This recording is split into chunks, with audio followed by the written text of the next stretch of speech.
하나님 말씀 출애굽기 21장 12절에서 14절 말씀을 함께 읽도록 하겠습니다.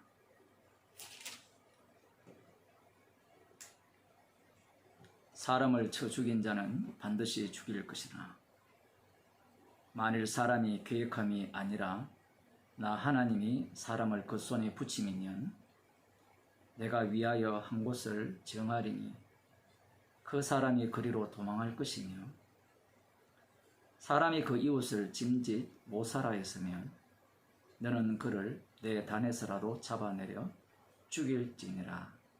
아멘. 여호와 하나님께서 모세를 통하여서 율례를 세우고 계시는데 오늘 본문에서 시작되는 내용들은 살인에 관한 내용입니다. 만일 사람이 사람을 쳐 죽이면, 사람이 살인을 하면 반드시 죽이라는 것이 하나님의 율법입니다. 하나님의 율법이기 때문에 율법은 반드시 율법대로 말씀하시는 분이 시행을 하십니다. 여기에서 살인자를 둘로 나눕니다. 한 살인자는 고의가 없이 우발적으로 사람을 죽인 경우인데, 이 경우는 여호와 하나님께서 친히 죽이고자 하는 사람을, 그 사람을 통하여서 죽이는 경우, 그게 3절에 나오죠. 만일 사람이 계획함이 아니라 나 하나님이 사람을 그 손에 붙임이면, 하나님께서 죽이도록 붙이셨다라는 겁니다. 그러할 경우면 그 사람을 하나님이 정하신 곳으로 이렇게 피하게 하라, 도망하라, 그렇게 말씀하고 있습니다. 민수기 35장에 보면 레위인들이 살게 될 도피성, 요단 동편과 요단 서편에 각각 세 곳을 도피성으로 이렇게 만들게 됩니다. 이스라엘 땅 어느 곳이든 이 도피성으로 향하는 길을 아주 잘 뚫어 놓아서 피해 복수자죠. 그가 따라오지 못하도록 길을 내어 놓아라, 그렇게 말씀하고 계시는데, 하나님께서 친히 붙이셔서 살해를 하는 경우가 있다라는 겁니다. 이 말씀은 그러면 이 사람은 하나님께서 지정하신 도피성으로 피했기 때문에 방금 처음 이 말씀하신 그 12절에 나오는 사람을 쳐 죽인 자는 반드시 죽일 것이라, 이 말씀에 부합되지 않잖아요. 그러면 하나님께서 붙이셨기 때문에 그 살인죄를 이 사람이 면하느냐? 그렇지 않습니다. 어떻게 살인을 하더라도 그 살인한 자는 반드시 죽이라는 것이 율법이에요. 그 율법 그 속에 하나님께서 붙이신 자를 죽인 경우에 그 사람은 하나님이 정하신 도피성으로 도망하라. 그래서 그 친척이나 죽임당한 자의 그 살해로부터 피하게 하시는 거죠. 그럼 이 사람은 죽지 않았으니까 문제가 발생하죠. 그러면 하나님께서 살인한 자는 반드시 죽이라는 이 율법이 율법대로 진행이 되지 않는 거잖아요. 그래서 이 사람이 죽는 대신에 누가 죽습니다. 그 죽는 인물이 이스라엘의 대제사장입니다. 도피성에 피하였을 때 운이 좋으면 하루 만에 대제사장이 죽어서 그곳에서 나와 자기가 살던 고향으로 돌아갈 수 있을 수도 있고요. 대제사장이 언제 죽을지 모르니까 대제사장이 죽게 되면 이 사람은 이제 도피성에서 나와서 자유롭게 자기 고향으로 돌아갈 수 있게 되는 거예요. 그래서 사람을 죽인 자는 반드시 죽이라는 이 율법이 비록 하나님께서 붙이셔서 죽게 살인을 저지른 그 인물이라 할지라도 이 율법은 그에게 고스란히 적용이 된다는 사실입니다. 이것은 단순히 인간 세계에서 사람을 죽이지 말라 그런 말씀을 하고자 하는 게 아니에요. 하나님께서 만드시고자 하는 나라는 제사장 나라죠. 그 제사장 나라에 합당한 나라가 되기 위한 율법입니다. 물론 이들이 율법을 지키는가?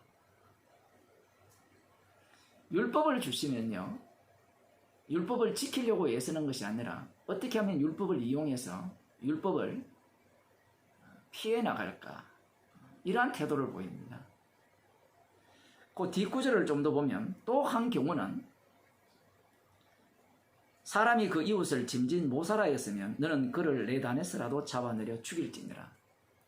하나님의 재단의 뿔을 잡은 두 인물이 나오는데 한 인물은 열왕기상에 보면 살고요, 한 인물은 죽습니다. 이 사람을 죽이려고 서로 계획을 짠 거죠. 계획살인입니다. 그냥 우발적 살인이 아니라 그런 자는 심지어 용서의 장소인 그 제단의 뿔을 잡고 있다 할지라도 반드시 끌어내어 죽이라, 그 자리에서 죽여버려라, 이렇게 말씀하고 있습니다. 율법 위반자는 반드시 죽임을 당하는 겁니다. 이 말씀 앞에 사람들이 어떤 태도를 취하는가? 우리들이 잘 아는 그 다윗을 한번 보겠습니다. 사무엘하 11장에 보면 다윗이 우리아의 아내를 범하게 되죠. 자, 율법을 어떻게 적용하는지 한번 보시기 바랍니다. 율법에는 간음한 자는 반드시 남자든 여자든 죽이라고 되어 있어요. 그러면 이 죽이는 판결을 누가 내리느냐라고 할 때는 지금 다윗은 이스라엘의 왕입니다.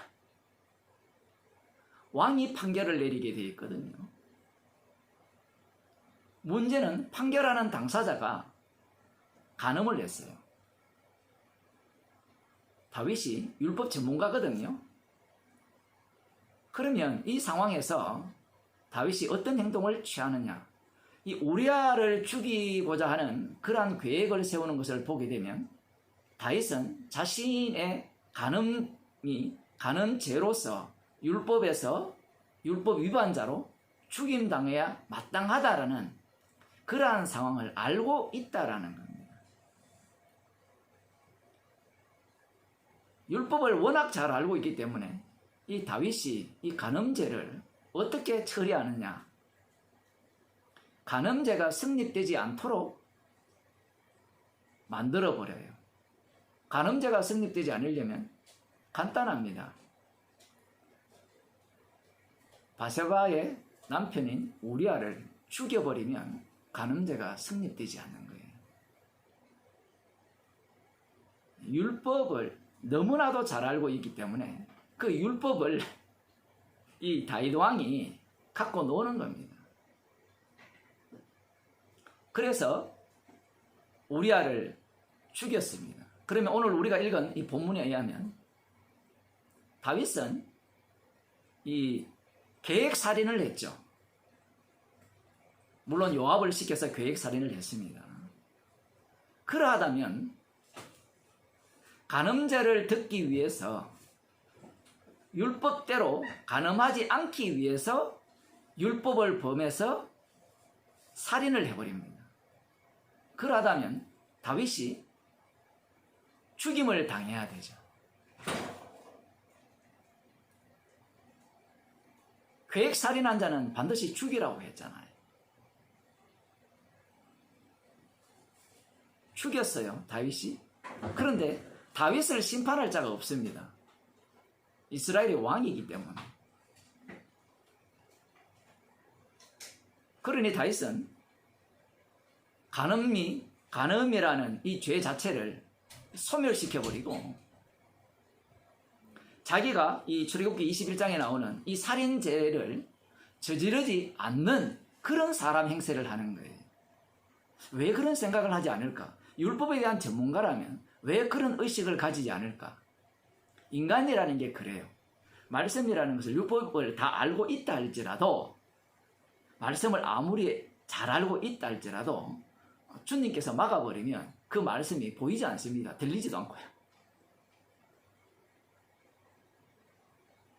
자기가 하는 짓이 무엇인지 몰라요. 인간들 자체가. 여기에 대해서 하나님께서 나단 선지자를 보내셔서 말씀을 하시는데 예를 들잖아요.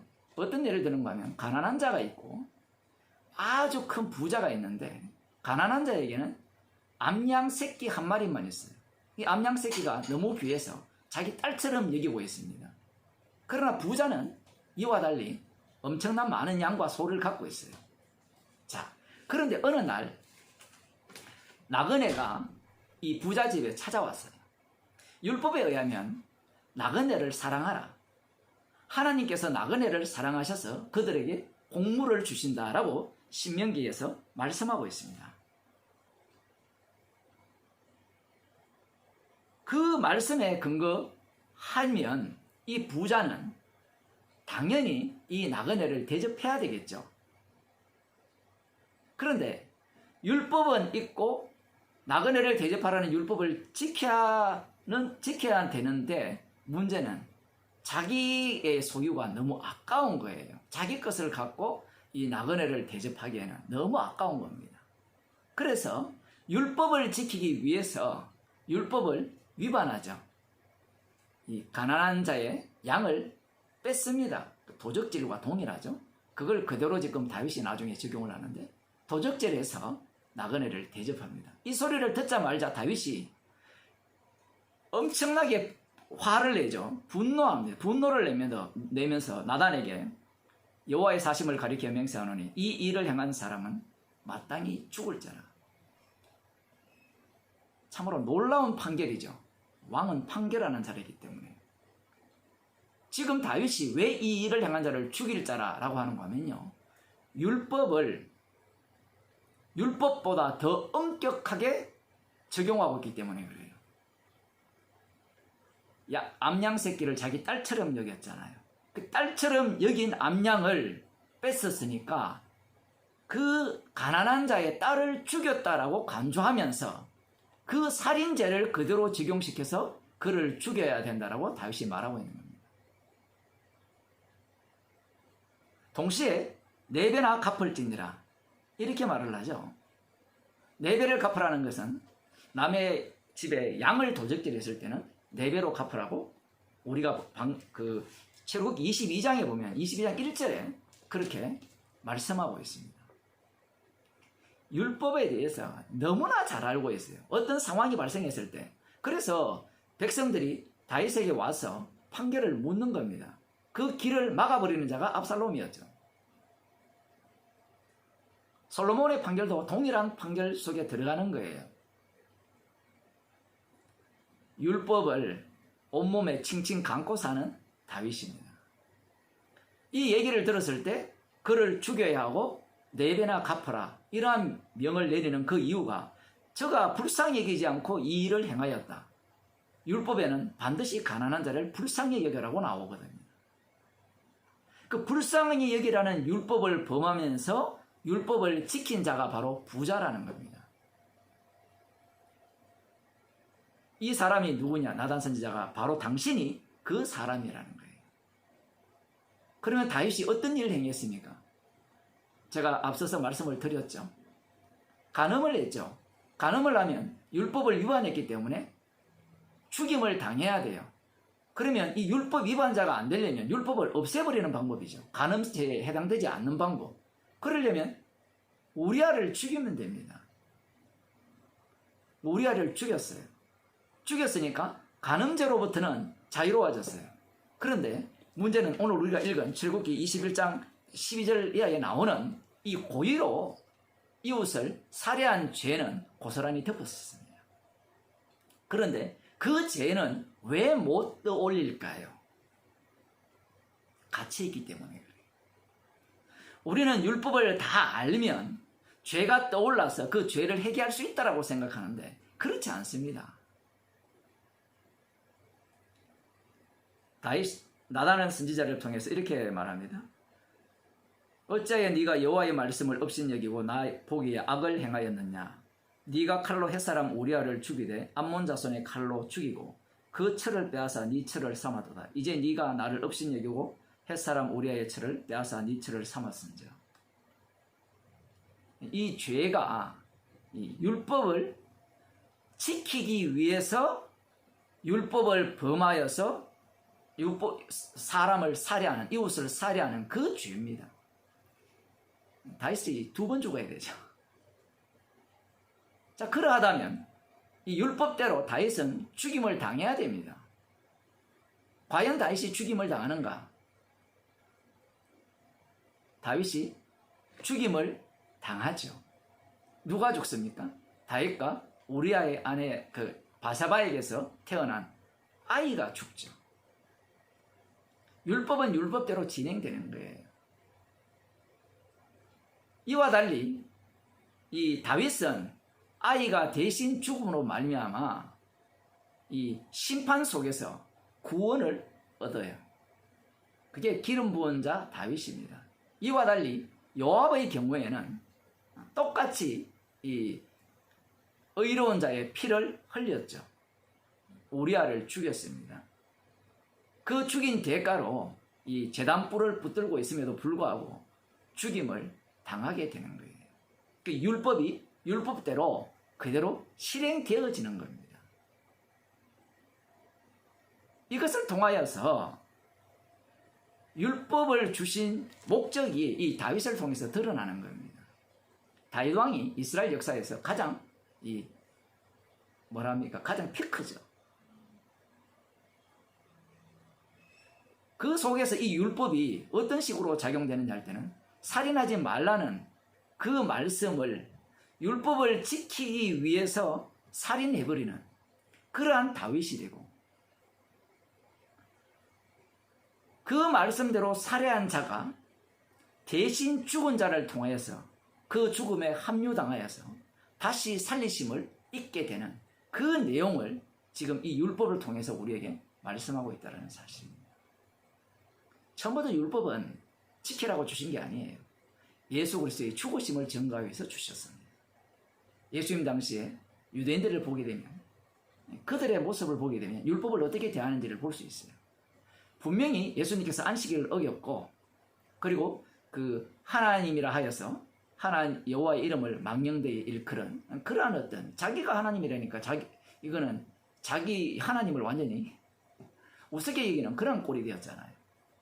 그러하기에 율법대로 처단을 해야 되는데, 그 율법을 지키는 목적이 어디를 지향하고 있느냐라고 할 때는 자기들 사는 거예요.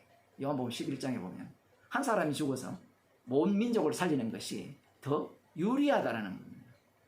율법을 대하는 목적이 그러한 거예요. 다윗도 똑같습니다. 율법 자체가 우리가 죽어마땅합니다. 나는 죄인으로 태어났습니다. 그걸 나중에 다윗이 알게 되죠. 이 상황 이후에.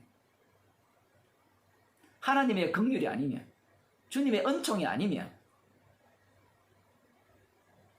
지옥 가야 마땅합니다. 주님의 은총을 주셔서 그 언약의 사람이 되게 하기 위해서 하나님께서 세우신 그 언약을 증거하기 위해서 죄인 만드시고 그 죄인으로 태어나게 하셔서 그 은총만을 덧입혀서 살게 하시네요. 이렇게 나와야 되죠. 유대인들이 예수님을 살해한 이유는 겉으로는 율법을 근거로 해서 예수님을 죽이지만 그 내면으로 들어가면 자기가 살고자 하기 위해서 율법을 지켜왔다는 것이 드러나는 겁니다. 예수님도 그걸 지적하셨죠. 영생을 얻기 위해서 성경을 상고하는 그들의 모습. 율법 자체가 여호와의 이름을 증거하기 위한 율법이고, 십자가에 지신 주님을 증거하기 위한 율법인데, 그들은 그 율법이 자신들을 위한 율법으로 이해하고 해석하고 있다는 사실입니다. 그래서 이 말씀 속에서는 결국 말씀을 위반하는 자가 되어야 됩니다. 이건 달리 표현하면 살인한 자는 반드시 죽여라는 이 말씀 속에 합류당하지 아니하면 생명이 없는 자입니다. 주님께서는 자신의 아들의 죽으심 속에 우리를 합류시키셔서 아들의 죽으심을 증거하는 자로 우리를 이 땅에 살게 하십니다. 기도하시겠습니다. 하나님 아버지, 율법을